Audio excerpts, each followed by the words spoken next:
Ikaw na naman! Teka, ikaw ang unang nakabangga ah. Mamaya ikaw pa tong may ganang magalit. Talaga? Eh, hindi mo kasi tinitignan yung dinadaanan mo.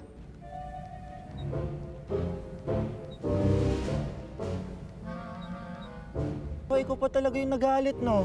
Eh, ikaw tong hindi tumitingin dyan sa nilalakaran mo eh. Kahit kailan bastos ka talaga, no? Hindi ka gentleman.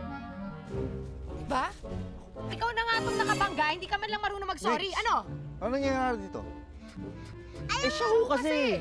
Alam nyo, ganyan po sila. Pag nagkikita po sila, parang aso at pusa. Through this, di ba sabi ko sa'yo, hindi ka pwedeng umalis ng bahay ng basta-basta nang hindi ka nagpapaalam? Ako, halika na nga, malamang hinahanap ka na sa bahay. Asan si Upeng? Upeng? Upeng! Upeng, halika nga dito. Halika na, umuwi na tayo. Ayoko na makakita ng pangit.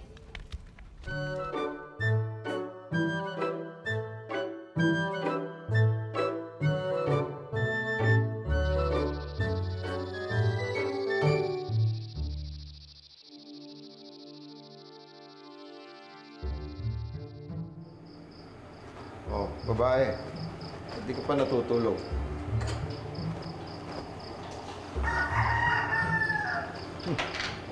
Ano bang iniisip mo?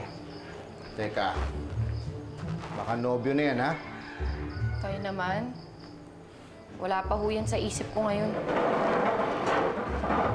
Wala sa isip. Eh, anong gumugulo sa isip mo? Wala po. Wala po to. Alam mo ba, napansin ko kanina, pag-uwi nyo ng mga bata, tulala ka na. May nangyari ba kanina? Tungkol ba sa ama ni Trudis? Tay, paano niyo po nalaman? Ang ibig kong sabihin meron po pa kayong nalalaman sa pagkatao ni Trudis? Pagkatao sinasabi mo. Pagkatao ka dyan.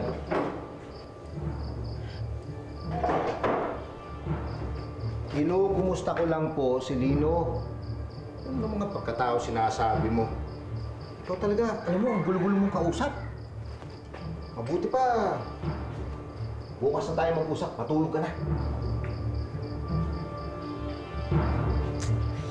Ano nga ba itong nangyayari sa akin? Eh, imposible naman kasi talaga yung iniisip ko.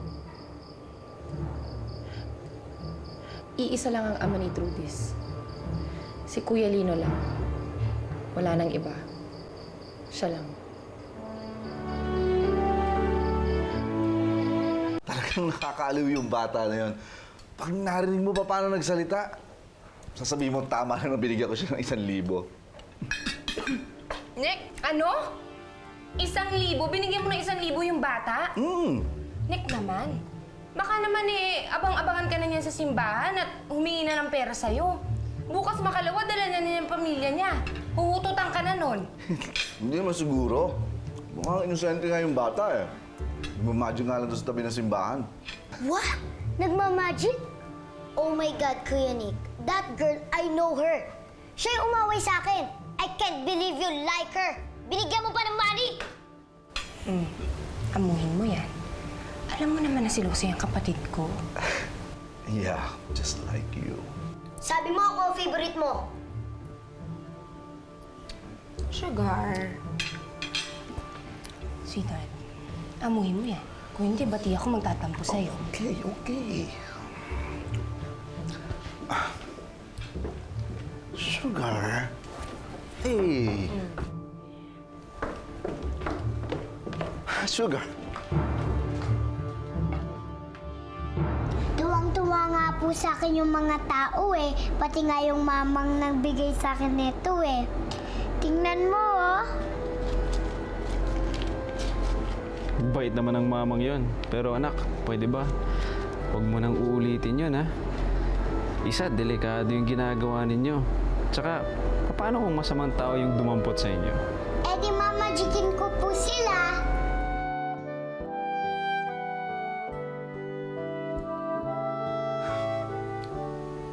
Sugar? Alam naman ikaw pa rin yung baby girl ko eh. You are still my favorite little girl. May iba ka ng favorite. Sugar, you have to understand. Kawawa naman yung bata na yun. Kasi mahirap na nga siya. Tapos wala pa yung nanay niya.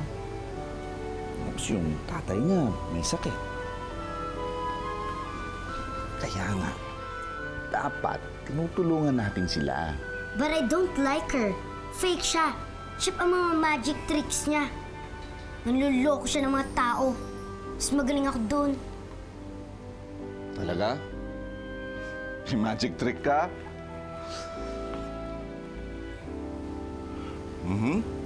Okay, coin. Wow! Nawala!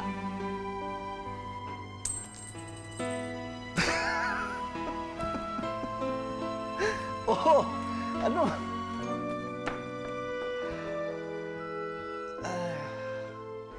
Anak, seryoso ako.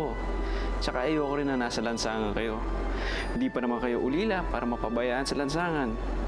Masayang-masaya nga kami ni Uping At may natutuwa nga sa magic ko Bakit? Marunong ka na ba mag-magic? Kabisado mo na ba yung naturo ko sa'yo? Opo, tingnan mo to.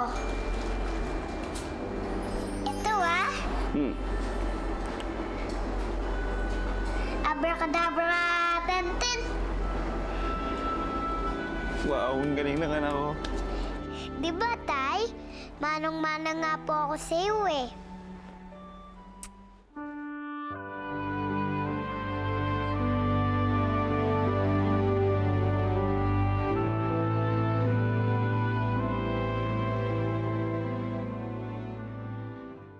Bago ikasal si Ate Magda kay Kuya Lino, yun ho yung lalaking nakita kong kasama niya, yung Nick. Naawa nga ho ako dun sa mga bata Mukhang kailangan talaga ho nila ng pera. Mabuti pa, ako na makikipag-usap. Naiintindihan ko na ang lahat kung bakit gano'n na lang ang trato ni Ate Magda kay Trudis. Dahil sinaktan lang siya ng tunay na ama ni Trudis. Tatay, para sa iyo, bigay nung sinasabi ko sa yung mamang mabait. Anong ginagawa niyo dito? Bakit pa ba kayo nagpunta dito? Tatay! Isang tanong lang. Ano ko ba si Trudis?